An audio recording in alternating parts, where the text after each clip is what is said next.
ارے اس کو ایسے کیسے میں اکیلے شکار پر بھیج دوں؟ وہ سردار آدم خان کو دیکھ کر دانت پیستے ہوئے بولی تھی۔ یہ ہوتا کون ہے مجھے انکار کرنے والا؟ اگر یہ اس حویلی کا بڑا بیٹا ہے تو میں بھی اس حویلی کی سب سے چھوٹی اور لاڈلی بیٹی ہوں۔ میں ہر حال میں اس کے ساتھ جا کر ہوں گی، ڈرتی وٹی نہیں ہوں میں کسی سے۔ اسے وہ خود ہی سمجھ نہیں پا رہی تھی کہ خود کو تسلیاں دے رہی ہے یا پھر واقعی وہ اس سے نہیں ڈرتی۔ اگلے ہی دن سردار آدم خان نے اپنے کچھ دوستوں کے ساتھ شکار کے لیے جانا تھا۔ اس نے اپنے کزن وحید کے ساتھ ملا کر یہ پلان بنایا تھا کہ اس کے جیپ میں سے پیٹرول نکال دیں گے اور جیپ تھوڑے ہی فاصلے پر جا کر خراب ہو جائے گی۔ اس طرح سے سردار آدم خان کا وقت ضائع ہو جائے گا۔ جب وہ وہاں پر ٹائم پر نہیں پہنچ پائیں گے تو اس کے دوست اس کو اکیلا وہاں پر چھوڑ کر چلے جائیں گے۔ اسی فیصلے پر وہ دونوں راضی ہوئے تھے، مگر اب محترمہ فرشتے صاحبہ نے اپنا فیصلہ چینج کر لیا تھا۔ محترمہ فرشتے صاحبہ نے اب یہ سوچا تھا کہ وہ کل اسی کی جیپ میں چھپ کر بیٹھ جائے گی اور پھر اس کے ساتھ ہی شکار کے لیے نکل جائے گی۔ چونکہ وہ امریکہ میں رہ کر آئی تھی، اس سے اس کو یہ سب کچھ آکورڈ نہیں لگ رہا تھا۔ بہت سی باتیں جو سردار خان کو پسند نہیں تھیں، وہ فرشتے کو بھی ان باتوں سے منع کرتا تھا۔ اس کو سننے کے بجائے فرشتے ہمیشہ اپنی من مانی کرتی تھیں اور پھر ڈانٹ کھا کر رونے بیٹھ جاتی تھی۔ آخر میں اس کے منہ سے صرف یہی لفظ نکلتا تھا، مجھے سردار آدم خان سے شدید نفرت ہے۔ اگر میرا بس چلے تو سردار آدم خان کو جان سے مار دوں اور خود اس حویلی کی سردارنی بن جاؤں۔ حویلی کی کسی بھی لڑکی کو کالج جانے کی اجازت نہیں تھی۔ جب فرشتے کو اس بارے میں پتہ چلا تو اس نے بہت وویلا مچایا تھا۔ وہ دندناتی ہوئی سردار آدم خان کے کمرے میں چلی گئی تھی۔ وہ کافی دیر سے خاموشی سے اس کی باتوں کو سنتا رہا اور پھر دو ٹوک انداز میں کہا، اگر تم چاہتی ہو کہ قبیلے کی روایات کو سامنے رکھتے ہوئے اس بدتمیزی کی بنیاد پر تمہاری شادی تم سے 10 سال بڑے آدمی کے ساتھ نہ کی جائے تو ابھی اور اسی وقت یہاں سے چلی جاؤ، ورنہ مجھ سے برا کوئی نہیں ہوگا۔ وہ واقعی ایک قبائلی سردار تھا، مگر وہ روایتی سرداروں کی طرح نہیں تھا۔ اسے کچھ چیزیں زہر لگتی تھیں اور ان چیزوں کے خلاف بھی بات کرتا تھا۔ بہت سی ایسی رسمیں تھیں جس کو اس نے جڑ سے ختم کر دیا تھا، چونکہ وہ بچپن سے اسی ماحول میں پلا بڑا تھا۔ اسی وجہ سے کسی نہ کسی حد تک تو وہ بھی انہی لوگوں میں شمار ہو ہی جاتا تھا۔ صبح فجر کے وقت فرشتے نے الارم سیٹ کیا ہوا تھا۔ جیسے الارم بجا، وہ ایک جھٹکے سے اپنی جگہ پر اٹھ کر بیٹھی۔ نوری چونکہ نماز پڑھنے مصروف تھی، اس نے خوفزدہ نظروں سے فرشتے کو دیکھا۔ میرا مشورہ مانو تو یہ رسک نہ لو، میرا بھائی بڑا ہی غصے والا، کہیں ایسا نہ ہو کہ وہ تمہیں جان سے مار دے۔ ارے ایسے کیسے جان سے مارے گا؟ میرے بابا زندہ ہیں، اگر اس نے میرے ہاتھ لگانے کی بھی کوشش کی تو میرے بابا اس کے ہاتھ کاٹ ڈالیں گے۔ اس بار تم غلطی کر رہی ہو فرشتے۔ اس بار اگر حویلی والوں کو پتہ چلا تو ان میں سے کوئی بھی تمہارا ساتھ دینے کے لیے راضی نہیں ہوگا۔ سب تمہارے خلاف کی باتیں کریں گے۔ تم پلیز یہ غلطی نہ کرو۔ او ہیلو مس، میری بات سنو۔ تم اپنے بھائی سے ڈرتی ہوگی، میری جوتی کو بھی پرواہ نہیں ہے کہ وہ کیا کرے گا، کیا سوچے گا۔ وہ کر ہی کیا سکتا ہے غصہ کرنے کے علاوہ؟ خیر، میں تم سے بحث کر کے اپنا موڈ خراب نہیں کرنا چاہتی ہوں۔ ابھی میں بہت خوش ہوں۔ یہ کہہ کر وہ فریش ہونے کے لیے واش روم میں گھس گئی تھی۔ اس نے اس دشمن جان کو اپنے دوستوں سے فون پر بات کرتے ہوئے سنا تھا کہ وہ صبح 7 بجے حویلی سے نکلے گا، یعنی اس کے پاس ابھی کافی ٹائم تھا۔ اس نے اپنا تھوڑا سا سامان بھی تیار کیا تھا۔ اگر وہ آدمی اس کے ساتھ کچھ بھی غلط کرنے کی کوشش کرتا تو وہ سیلف ڈیفenس کر کے اپنے آپ کو بچا لے گی۔ جب وہ حویلی کی 4 دیواری سے باہر نکلی تو اس کا وجود ہولے ہولے لرز رہا تھا۔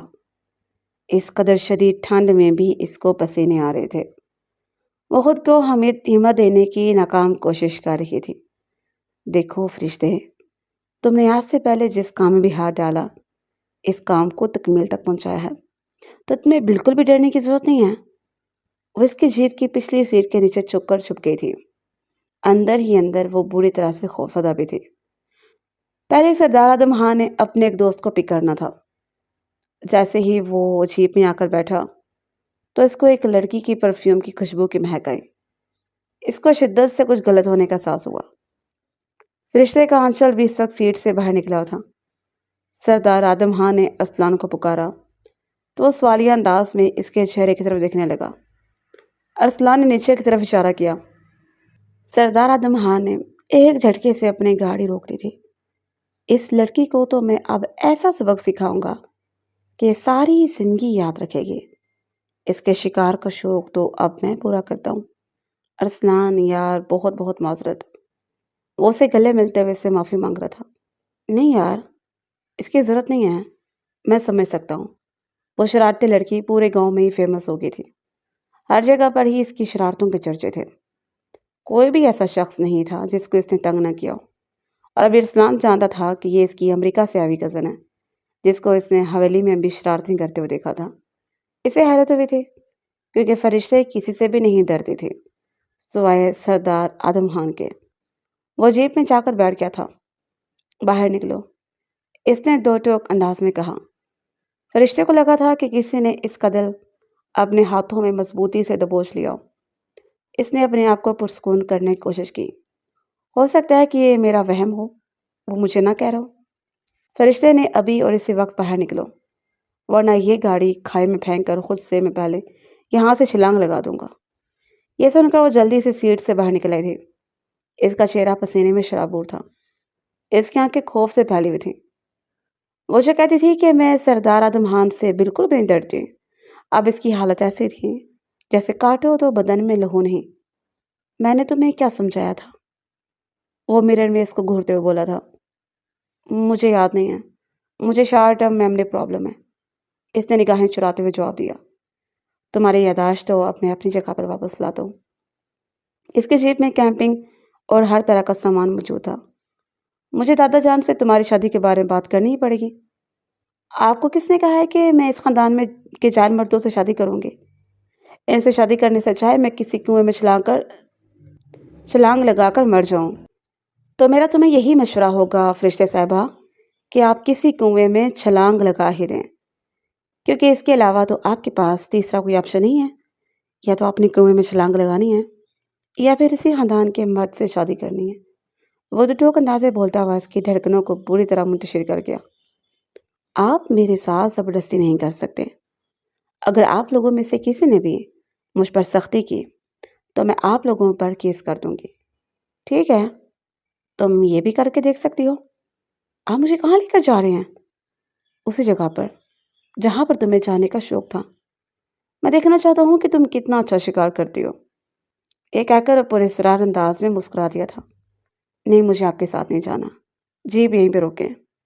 خاموش ہو جاؤ، دوبارہ مجھے تمہاری آواز نہیں نہ دے، ورنہ تمہاری زبان گدی سے کھینچ نکالوں گا۔ آپ بہت ہی بدتمیز ہیں، وہ دل ہی دل میں بولی تھی، منہ پر بولنے کی ہمت نہیں رکھتی تھی۔ اس نے گاڑی ایک جھٹکے سے روک دی۔ فرنٹ سیٹ پر آ کر بیٹھو، میں تمہارا ڈرائیور نہیں ہوں۔ اب اس نے کہا ہی تھا کہ وہ جلدی سے دروازہ کھول کر نیچے اتری۔ سردار آدم خان نے غصے سے ہاتھ اسٹیئرنگ پر مارا تھا۔ جس بات کا ایسے اندیشہ تھا وہی ہوا۔ وہ چھوٹی سی لڑکی فرنٹ سیٹ پر بیٹھنے کے بجائے بھاگنا شروع ہو گئی تھی۔ وہ پیچھے بغیر بس بھاگتی جا رہی تھی۔ 2 منٹ کے اندر اندر سردار آدم خان اس تک پہنچنے میں کامیاب ہو چکا تھا۔ اس کو کندھے پر اٹھا کر وہ غصے سے اپنے جیب کی طرف بڑھا اور اسے فرنٹ سیٹ پر پٹخ دیا۔ اب اگر یہاں سے فرار ہونے کی کوشش کی تو تمہیں اسی درخت کے ساتھ باندھ دوں گا، پھر رات کے وقت تم جانو اور جنگلی جانور جانے۔ میں دادی جان سے جا کر آپ کی شکایت لگاؤں گی۔ اس کی ضرورت نہیں ہے، کیونکہ میں دادی جان کو کال کر کے بتا چکا ہوں کہ تم 2 چھٹیاں گزارنے کے لیے اپنے ماموں جان کے گھر جا ٹھہری ہوئی ہو۔ اور مجھے نہیں لگتا کہ ماموں جان سے تمہاری دادی جان کے تعلقات اتنے اچھے ہیں کوئی ان سے فون کر کے حال احوال پوچھیں گے۔ تم خود ہی نے اپنے منہ سے یہ بات بتاؤ گی کہ تم شہر میں ہو اور کافی خوش ہو، وہاں پر بہت ہی زیادہ انجوائے کر رہی ہو۔ ویسے بھی تم جھوٹ بولنے میں تو بہت ماہر ہو۔ اب آپ میرے ساتھ کیا کرنے والے ہیں؟ مجھے آپ سے ڈر لگ رہا ہے۔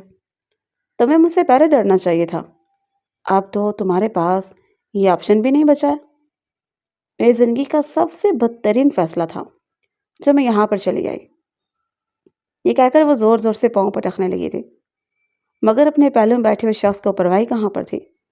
وہ اسی مخصوص اسپاٹ پر لے کر جانا چاہتا تھا، مگر اس سے پہلے ہی گاڑی راستے میں ہی روک گئی تھی۔ اس کو کیا ہو گیا؟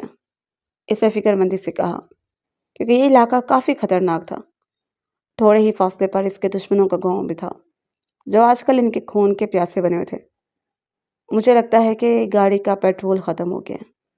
اس نے معصومیت سے آنکھیں ٹمٹماتے ہوئے کہا تھا۔ یہ سب کچھ تم نے کیا نا؟ وہ اس کو گھورتے ہوئے بولا۔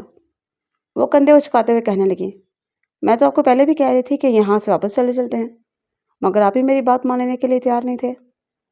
وہاں پر فون کے سگنلز بھی نہیں آ رہے تھے۔ اس نے اپنی گاڑی سے پیٹرول کی بوتل نکالی، جسے دیکھ کر بری طرح سے گھبرا گئی تھی۔ کیا تم نے مجھے اپنی طرح بیوقوف سمجھا ہوا ہے؟ وہ اس کو گھورتا ہوا گاڑی میں پیٹرول ڈالنے لگا تھا۔ اسے دوبارہ سے گاڑی سٹارٹ کرنے کی کوشش کی، مگر گاڑی کافی گرم ہو چکی تھی۔ اب اسے پانی کی ضرورت تھی۔ یہ سے غلطی ہو گئی تھی کہ وہ پانی کی بوتل لانا بھول گیا تھا۔ تھوڑے ہی فاصلے پر ایک ندی تھی، جہاں جانے کا راستہ کافی خطرناک اور پتھریلا تھا۔ ذرا سی غلطی پر اگر انسان کا پاؤں پھسلتا تو اس کی جان بھی جا سکتی تھی۔ تم یہیں پہ رکنا، بلکہ ایسا کرو جیپ کے اندر ہی بیٹھو، میں تھوڑی سی دیر میں یہ پانی کی بوتل بھر کے آتا ہوں۔ نہیں نہیں، میں بس ادھر ہی ٹھیک ہوں، میرا دم گھٹ رہا ہے، میں اندر نہیں بیٹھ سکتی۔ وہ فی الحال اس سے بحث کرنے کی پوزیشن میں نہیں تھا، اسی لیے اس کو اس کے حال پہ چھوڑتا ہوا وہاں سے چلا گیا تھا۔ وہ پانی کی بوتل بڑھ رہا تھا کہ اچانک ہی سے اس لڑکی کے چیخنے کی آواز سنائی دی۔ اسے لگا تھا کہ کسی نے اس کی دکھتے رگ پر ہاتھ رکھا ہو۔ جو فاصلہ اس نے 10 منٹ میں طے کیا تھا، وہ 1 منٹ میں طے کرتا ہوا اوپر پہنچ گیا، جہاں پر کچھ لوگ کھڑے تھے جو اس کی کزن کو زبردستی اپنے ساتھ گھسیٹتے ہوئے لے کر جا رہے تھے۔ اگلے ہی کچھ منٹوں میں اس نے ان لوگوں کو زمین بوس کر دیا تھا، جبکہ وہ ایک کونے میں تھر تھر کھڑی کانپ رہی تھی۔ تم جیسی بیوقوف لڑکیاں ہوتی ہیں جو اپنی بیوقوفیوں کی وجہ سے اپنی زندگی کو خطرے میں ڈالتی ہیں، اور تمہیں پتہ ہے کہ مجھے تم جیسی لڑکیوں سے شدید نفرت ہے۔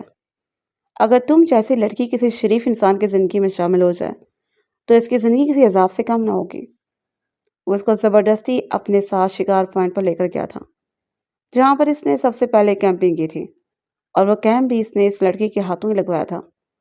وہ بار بار اس کو سنبھالنے کی کوشش کر رہے تھے۔ اب اس حد تک تھک چکی تھی کہ وہ لڑکھڑا کر زمین پر گر گئے تھے۔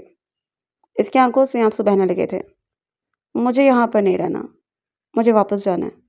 ارے اتنی جلدی کیا واپس جانے کی؟ ابھی تو تم نے کچھ دیکھا ہی نہیں ہے۔ ابھی تو تم نے جنگلی جانور کا شکار بھی کرنا ہے، جس کو ہم کافی عرصے سے ڈھونڈ رہے تھے۔ وہ اس کا مذاق اڑاتے ہوئے بولا، آپ بہت ہی بوڑھے ہیں، دیکھیے گا آپ کو گنجی بیوی ملے گی۔ وہ ویلا مچاتے ہوئے بولے تھے، کم از کم وہ تم سے تو 100 گنا بہتر ہوگی۔ بے ساختہ اس کے منہ سے نکلا تھا۔ اپنی بات پر غور کر کے اس کو شدت سے اپنی غلطی کا احساس ہوا۔ شکر تھا کہ اس لڑکی نے نوٹ نہیں کیا تھا۔ 2 دن اس نے ظالم انسان کے ساتھ گزارنے تھے، یہ سوچ کر اس کو جان اپنے وجود سے نکلتی ہوئی محسوس ہو رہی تھی۔ اسے تو چاہے تھا کہ میں وحید کو بھی اپنے ساتھ لے کر آ جاتی، کم از کم ہم دونوں کے ایک دوسرے کو انٹرٹین تو کر لیتے، ہمارا وقت تو اچھا گزر جاتا۔ اس انسان کے ساتھ تو میں مذاق بھی نہیں کر سکتی ہوں، یہ تو میری جگتوں کو بھی سیریس لے لے گا۔ توبہ توبہ، اس قدر بورنگ انسان۔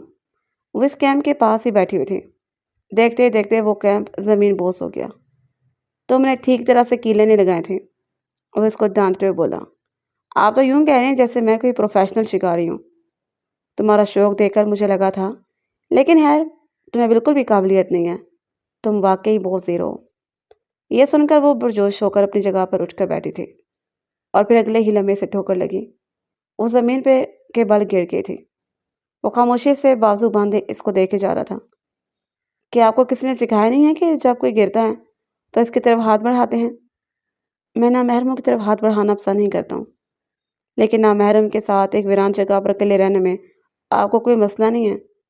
وہ بولے بغیر نہ رہ سکے تھے، جبکہ اس کو گھور کر خود کیمپ لگانے لگا تھا۔ تھوڑی ہی دیر میں اس نے ساری سیٹنگ کر لی تھی۔ اس نے وہاں پر 2 کیمپ لگائے تھے، ایک اپنے لیے اور ایک اس کے لیے۔ میں یہاں پر اکیلے نہیں سوؤں گی، اگر رات کے وقت وہ جنگلی جانور آ گیا تو؟ تم نے تو مجھے کہا تھا کہ تم کسی بھی چیز سے نہیں ڈرتی ہو۔ ہاں یہ سچ ہے کہ میں کسی سے بھی نہیں ڈرتی، مگر احتیاط نام کی بھی تو کچھ شے ہوتی ہے۔ اب اگر انسان احتیاط کرنے کے بجائے جان بوجھ کر خود کو مصیبت میں جھونکے تو یہ تو سراسر بیوقوفی ہوگی۔ تم بالکل ٹھیک کہہ رہی ہو۔ اگر یہی تم اپنے اوپر لاگو کر لیتی تو اب تم اس مصیبت میں پھنسی نہ ہوتے، بلکہ آرام سے حویلی میں لیٹی ہوئی ہوتی۔ یا میرے اللہ، یہ انسان یہ مجھے پاگل کر دے گا۔ وہ اپنے بال باقاعدہ طور پر زور زور سے کھینچنے لگی تھی۔ میں واپس جا کر حویلی والوں کو آپ کی شکایت لگاؤں گی۔ تم ان کو بتاؤ گی کہ تم اگلے 2 دن وہ تم سے میرا نکاح کروا دیں گے، وہ پرسکون انداز میں بولا تھا۔ ہم دونوں نے 2 دن ایک ساتھ گزارے ہوں گے، وہ بھی تنہا، اور تمہیں تو پتہ ہے کہ وہ کتنے کنزرویٹو لوگ ہیں۔ یہ الگ بات ہے کہ میں تمہاری ذات میں ذرا بھی دلچسپی نہیں رکھتا ہوں۔ رات کا وقت تھا، وہ آگ کے ارد گرد بیٹھے ہوئے تھے۔ وہ غصے سے سردار اعظم شاہ کے چہرے کو گھورے جا رہی تھی، کیونکہ پچھلے 1 گھنٹے سے مچھر اس کو کاٹ کاٹ کر اس کا برا حال کر چکے تھے۔ اگر آپ کی وجہ سے مجھے ڈینگی ہوا اور میں مر گئی تو میرے مرنے کے بعد میری آتما آپ کو چین سے نہیں جینے دے گی۔ یہ کہہ کر اس نے آنسو بہانا شروع کر دیے تھے۔ سردار اعظم خان اس کو پہلی بار روتے ہوئے دیکھ رہا تھا۔ اس کے دل کو کچھ ہوا، لیکن اگلے ہی لمحے وہ اپنے دل کو پتھر کا کر چکا تھا۔ جاؤ اپنے کیمپ میں جا کر سو جاؤ، میں یہ آگ نہیں بجھا رہا، کیونکہ جب تک یہ جلتی رہے گی تب تک کوئی بھی جانور اس کی طرف نہیں آئے گا۔ یہ کہہ کر وہاں سے اٹھ کر چلا گیا تھا۔ اپنے کیمپ کی طرف جانے کے بجائے وہ بھاگتی ہوئی اس کے کیمپ کی طرف جا کر کھڑی ہو گئی تھی اور معصومیت سے اس کے چہرے کی طرف دیکھنے لگی تھی۔ اب کیا مسئلہ ہے تمہیں؟ مجھے قلعے ڈر لگ رہا ہے، پلیز یہاں مجھے قلعہ مت چھوڑیں ورنہ میں مر جاؤں گی۔ اب اس نے باقاعدہ اونچی اونچی آواز میں رونا شروع کر دیا تھا۔ لڑکی کیا کر رہی ہو تم؟ پاگل تو نہیں ہوگی؟ مجھے یہاں پر نہیں رہنا، مجھے واپس جانا ہے، مجھے شکار نہیں کرنا ہے، مجھے جانوروں سے ڈر لگتا ہے، اور سب سے زیادہ ڈر تو مجھے آپ سے لگتا ہے۔ آپ تو وحشی درندے ہیں، تم تو اس قابل ہی نہیں ہو کہ تم پر احسان کیا جاؤ، جاؤ یہاں سے۔ یہ کہہ کر اس نے فوراً سے اپنے کیمپ کی زپ بند کر دی تھی۔ 2 منٹ ہی گزرے تھے کہ اس سے اس لڑکی کی زوردار چیخ کی آواز نہیں تھی۔ وہ ہڑبڑا کر اٹھا، تیزی سے باہر کی طرف بھاگا، جہاں پر وہ زمین پر گری ہوئی تھی۔ اس کے پاؤں کا ناخن اکھڑ گیا تھا، وہاں سے مسلسل خون بہہ رہا تھا۔ اس نے فرسٹ ایڈ باکس نکالا، درد بھری سسکی اس کے لبوں سے نکلے تھے، جسے سن کر وہ بے چین ہوا تھا۔ محترمہ اس قابل نہیں تھی کہ وہ چل پھر سکتے، اس لیے ان کو یہاں پر رکھنے کا کوئی فائدہ بھی نہیں تھا۔ اسے بدلہ لینے کا بھی ارادہ ملتوی کر دیا تھا۔ وہ اگلے دن اس کو حویلی میں لے کر واپس آ گیا۔ اس کو سختی سے منع کیا کہ اپنی زبان بند رکھنا، اگر کسی کو بھی اس بارے میں بتایا تو سزا اس سے بھی بڑی ہوگی۔ سزا تو میں آپ کو دوں گی، پتہ نہیں خود کو سمجھتے کیا۔ حویلی میں آ کر ایک بار پھر سے وہ شیرنی بن گئی تھی، تو یہاں پر اس کا ساتھ دینے کے لیے اس کی دادے جان موجود تھے، اور اگر ذرا سا بھی مسئلہ ہوتا تو وہ فوراً سے ابا جان کو کال ملا لیتے۔ جنگل میں گزاری ہوئی وہ رات اس کی زندگی کی سب سے بری رات ہے۔ اس کے پاؤں کا ناخن ٹھیک ہونے میں تقریباً 2 ہفتے نکل گئے تھے، اور یہ 2 ہفتے اس نے اپنے کمرے میں بیٹھ کر جس مشکل سے گزارے تھے یہ صرف وہ جانتی تھی اور اس کا رب جانتا تھا۔ میں نے یونیورسٹی میں ایڈمیشن لینا، سب لوگ کھانا کھانے میں مصروف تھے جب اس نے ڈوٹوک انداز میں کہا تھا۔ سردار اعظم خان نے کھانے سے ہاتھ کھینچ لیا اور بازو لپیٹے کرسی سے ٹیک لگا کر غور سے اس کے چہرے کو دیکھنے لگا تھا، جس کو اس نے کل کے دن ہی انکار کر دیا تھا۔ بیٹا، حویلی کی کوئی بھی لڑکی کبھی بھی یونیورسٹی نہیں گئی ہے۔ تایا جان نے اس کو سمجھانے کی کوشش کی۔ یہ ہمارے قبیلے کی روایات کے خلاف ہے، میں آپ کے قبیلے میں سے نہیں ہوں۔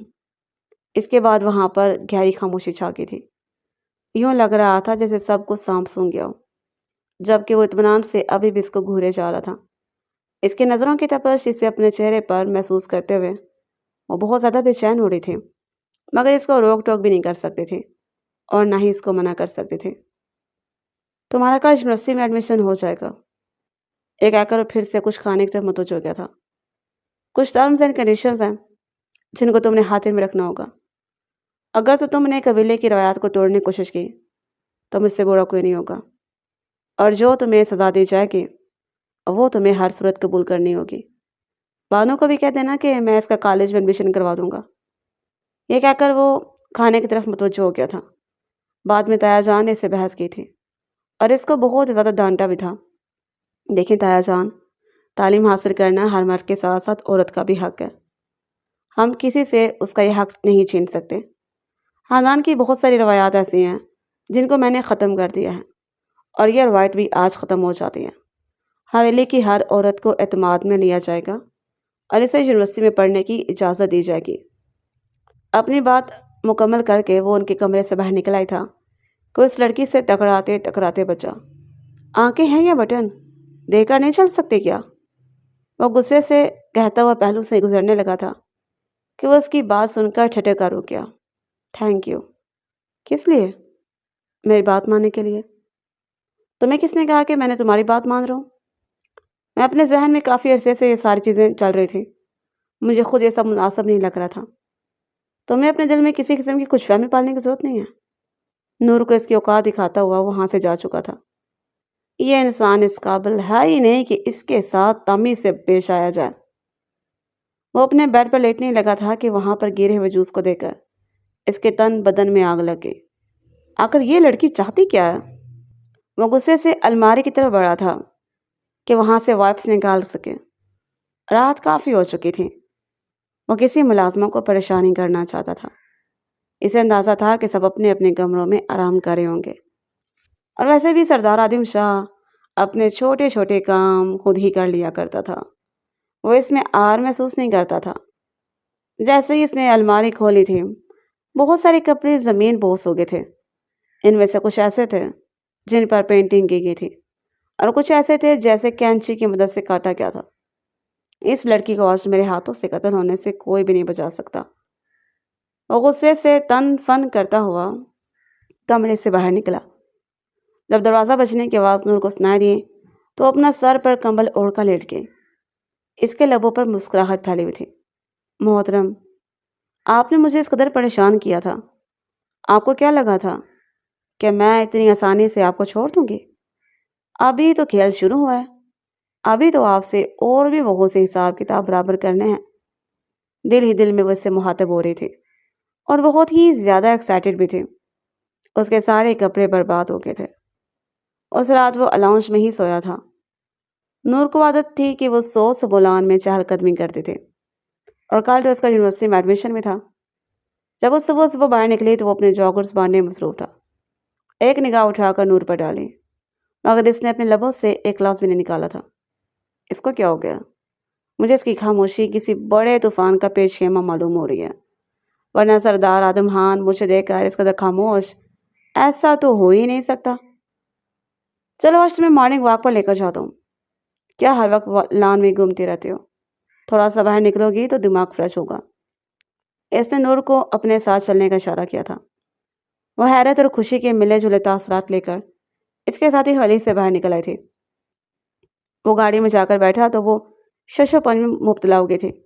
ہم تو مارننگ واک کے لیے جا رہے ہیں، پھر اس گاڑی کی کیا ضرورت ہے؟ تم بیٹھو، میں تمہیں سمجھاتا ہوں۔ یہ کہہ کر وہ خود بھی بیٹھ گیا تھا۔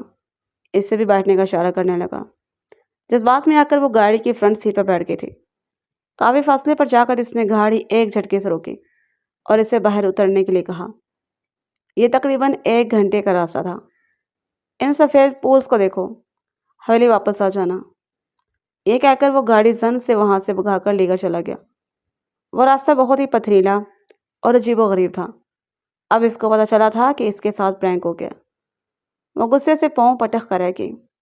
یا میرے اللہ، میں نے کیوں اس انسان پر ایک بات پر یقین کیا؟ میں کیسے بھول گئی تھی کہ انسان اوپر سے فارغ ہے؟ وہ دل ہی دل میں اس انسان کو گالیوں سے نواز رہے تھے۔ اس کا بس نہیں چل رہا تھا کہ وہ اس انسان کو قتل کر ڈالے۔ پچھلے کچھ ہفتوں سے حویلی میں سردار آدم شاہ کی شادی کی باتیں چل رہی تھیں۔ اس دن اپنے کزنوں کے ساتھ بیٹھی اس کو ہی ڈسکس کر رہی تھی۔ منہ بناتے ہوئے کہنے لگی کہ اس خڑوس انسان سے کون شادی کرنا پسند کرے گا؟ اور اگر کسی بیچاری کی ارینج میرج ہو ہی جاتی ہے تو اس کی زندگی تو برباد ہو جاتی ہے۔ اسے تو سردار آدم شاہ کے موڈ سوئنگز کو ہینڈل کرتے کرتے مر جانا ہے۔ چپ کر جاؤ، کیا بولے جا رہی ہو؟ میں نے تمہیں کتنی بار سمجھایا ہے کہ میرے سامنے اس کی سائڈ نہ لیا کرو۔ جب بھی تمہیں اس کی سائڈ لیتے ہو تو مجھے تم سے بھی نفرت ہونے لگتی ہے۔ تم سوچ بھی نہیں سکتی کہ وہ انسان مجھے کس قدر زہر لگتا ہے۔ آس پاس جتنے بھی کزن بیٹھے ہوئے تھے انہوں نے سردار آدم شاہ کو وہاں پر آتے ہوئے دیکھ لیا تھا، اس لیے وہ آہستہ آہستہ کر کے وہاں سے چلے گئے تھے۔ سردار آدم کی بہن بھی وہاں سے جانے لگی تھی جب اس نے مضبوطی سے اس کی بازو پکڑی۔ او ہیلو محترمہ، کہاں پر جا رہی ہو؟ تم لوگوں نے گھومنے کے لیے جانا تھا؟ کیا تم بھول گئی ہو کہ تم نے مجھ سے وعدہ کیا تھا؟ نہیں، میں آپ کے ساتھ نہیں جاؤں گی۔ یہ کہہ کر وہ وہاں سے جا چکی تھی۔ اس نے جب پلٹ کر دیکھا تو وہاں پر سردار آدم خان کھڑا اس کو خون خوار نظروں سے گھورے جا رہا تھا۔ خاموش کیوں ہو گئی ہو؟ میں تمہاری باتیں سننے کے لیے یہاں پر آیا ہوں۔ بتاؤ کہ تم کیا کہہ رہی تھی؟ مجھے بھی تو پتہ چلے۔ وہ مسکراتے ہوئے بات کر رہا تھا، مگر وہ جانتی تھی کہ اس کے اندر کتنا زہر بڑا ہوا ہے۔ میں کچھ بھی نہیں کہہ رہی تھی، میں تو بس ویسے ہی ڈسکشن کر رہی تھی۔ دوبارہ کبھی بھی میری ذات کو اپنی ڈسکشن کا موضوع مت بنانا، ورنہ ہمیشہ کے لیے غائب کر دوں گا۔ اس انسان کو اس سے ایک دھمکی کے علاوہ اور کچھ آتا ہی نہیں ہے۔ جب دیکھو غائب کرنے کی باتیں کرتا رہتا ہے، اور منہ بناتے ہوئے بولی تھی۔ کافی دنوں سے اپنے ماموں جان کے گھر جانا چاہتے تھے۔ اسے اپنی نانی جان کی بہت یاد آ رہی تھی۔ اس نے دادا جان سے بات کی تو انہوں نے اتنا ہی کہا تھا کہ جا کر آدم خان سے پوچھو، اگر وہ تمہیں اجازت دیتا ہے تو ضرور چلی جانا۔ دادا جان؟ آپ نے کیوں اس کو اتنا سر پہ چڑھا رکھا ہے؟ وہ گاؤں کا سردار ہے، اس قبیلے کا بڑا بیٹا ہے، سارے فیصلے اسی کے مشورے سے ہی ہوتے ہیں۔ مگر آپ تو اس سے بڑے ہیں۔ میں جانتا ہوں، مگر اب میں سرداری کے منصب پر فائز نہیں۔ سردار چاہے عمر میں چھوٹا ہو یا بڑا ہو، اس کے فیصلے کی عزت کرنی پڑتی ہے۔ اس نے آدم خان سے بات کرنے کا ارادہ ملتوی کر دیا اور منہ بنا کر کمرے واپس آ گئی تھی، جہاں پر آدم کی بہن بیٹھی اس کو مسکراتی ہوئی نظروں سے گھور رہی تھی۔ تم کیوں اتنی خوش ہو رہی ہو؟ لگتا ہے تمہیں جنت کی کنجی مل گئی ہے۔ ارے میں تو اپنے بھائی کے لیے خوش ہو رہی ہوں۔ آپ سوچ بھی نہیں سکتی کہ کس قدر ایکسائٹیڈ ہوں میں۔ اور ایسا کیا ہو گیا؟ کیا اس کا امریکہ کا ویزا لگ گیا ہے اور وہ ہمیشہ کے لیے وہاں پر جا کر رہ رہا ہے؟ اللہ نہ کرے کہ ہمارے بھائی ہمیں چھوڑ کر اتنے دور جائیں۔ اللہ تعالیٰ ہمارے بھائی کو ہمیشہ ہمارے ساتھ رکھے۔ اس کی بہن نے جھٹ سے اس کی سائڈ لی تھی۔ نور کے گھورنے پر وہ گھر بڑھا گئی تھی۔ اچھا نا، میری بات سنیں، آپ کو پتہ ہے کہ بھائی جان کی شادی فکس ہو گئی ہے؟ کیا تم سچ کہہ رہی ہو؟ ہاں میں سچ کہہ رہی ہوں۔ مطلب کہ اب اس کی بیوی آ جائے گی اور وہ اپنا غصہ ہم پر اتارنے کے بجائے اپنی بیوی کو پریشان کیا کرے گا۔ شکر ہے اللہ کا، اس انسان کی بھی شادی ہوئی ہے۔ تمہیں پتہ ہے کبھی کبھار مجھے لگتا تھا کہ اس کی یہ ساری فرسٹریشن شادی نہ ہونے کی وجہ سے ہے۔ دیکھو تو بیچارے کی اتنی عمر ہو گئی تھی اور ابھی تک کمارا تھا۔ چلو رکو، میں پہلے اس کو مبارکبادی کراتی ہوں۔ یہ کہہ کر وہ بھاگتی ہوئی کمرے سے نکل گئی تھی۔ وہ جو سری روم میں بیٹھا کتابیں پڑھنے میں مصروف تھا، بہرام سے دروازہ کھلنے پر ناگوار نظروں سے اندر آنے والی شخصیت کو دیکھا۔ اس کے توقع کے مطابق وہ محترمہ نور صاحبہ ہی تھی، جو اجازت لیے بغیر ہی صوفے پر جا کر بیٹھ گئی تھی۔ میں سچ کہہ رہی ہوں، مجھے آپ کے لیے بہت خوشی ہو رہی ہے۔ یہ کہہ کر اس نے چھوٹی چھوٹی آنکھیں کر کے نور کو گھورنا شروع کر دیا تھا۔ کس بارے میں بات کر رہی ہو تم؟ صاف بولو۔ سالار بھی اس کے ساتھ ہی موجود تھا۔ وہ سردار آدم کے پاس ٹیوشن پڑھنے کے لیے آتا تھا۔ وہ شوق سے نہیں آتا تھا، بلکہ زبردستی بیچا جاتا تھا۔ ارے آپ کی شادی فکس ہو گئی ہے؟ سالار نے بے ساختہ اپنی مسکراہٹ دبائی تھی۔ مطلب اب آپ بھی؟ اسی وقت یہ سردار آدم خان کی بہن کمرے کے اندر داخل ہوئی تھی۔ اس کا بازو پکڑ کر اس کو گھسیٹتے ہوئے اپنے ساتھ لے کر گئی تھی۔ پہلے آپ میری بات پوری تو سن لیتی۔ اس کی سانس بری طرح پھولی ہوئی تھی۔ اور کیا ہوا؟ میں تو تمہارے بھائی کو مبارکباد دینے کے لیے گئی تھی۔ کس چیز کی مبارکباد؟ ان کی شادی آپ کے ساتھ ہی ہو رہی ہے۔ اس کو اپنی دنیا گول گول گھومتے ہوئے محسوس ہو رہی تھی۔ تو میرے ساتھ مذاق کر رہی ہو نا؟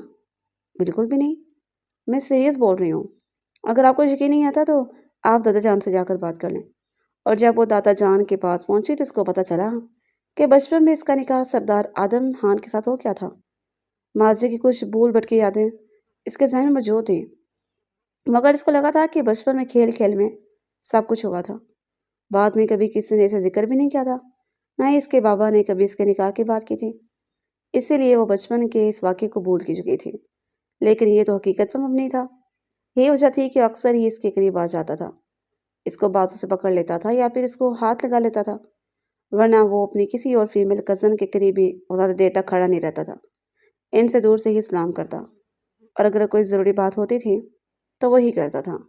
وہ جو اس پر حد سے زیادہ حکم چلاتا تھا، اس کے پیچھے یہی وجہ تھی کہ وہ اس پر اپنا حق بھی رکھتا تھا۔ کہ ایسا نہیں ہو سکتا کہ میں یہ نکاح توڑ دوں؟ دادی جان نے اس بات پر دادی جان کو گھورنے لگی تھیں۔ اب صرف تم دونوں کی رخصتی کی بات ہوگی اور دونوں کا ایک اور بار نکاح ہوگا۔ رخصتی کے وقت سردار آدم خان نے ایک اور نیا فیصلہ سنایا تھا کہ وہ 2 ہی دنوں میں اسے لے کر مری میں شفٹ ہو جائے گا، کیونکہ اس نے اپنا بزنس وہیں پر ہی سیٹل کر لیا تھا۔ سب لوگوں نے اس کا ساتھ دیا تھا، کسی نے بھی کوئی اعتراض نہیں کیا تھا، جبکہ وہ مسلسل روئے جا رہی تھی۔ اس کی شادی پر بابا جان بھی آئے تھے، مگر کچھ ہی دنوں کے بعد واپس چلے گئے تھے۔ اس نے اس کا ہاتھ پکڑ کر ایک جھٹکے سے اٹھایا اور اس کو کمرے کے کونے میں کھڑا ہونے کا اشارہ کیا۔ یہ تمہاری سزا ہے۔ یہ سن کر اس کا منہ کھلے کا کھلا رہ گیا تھا۔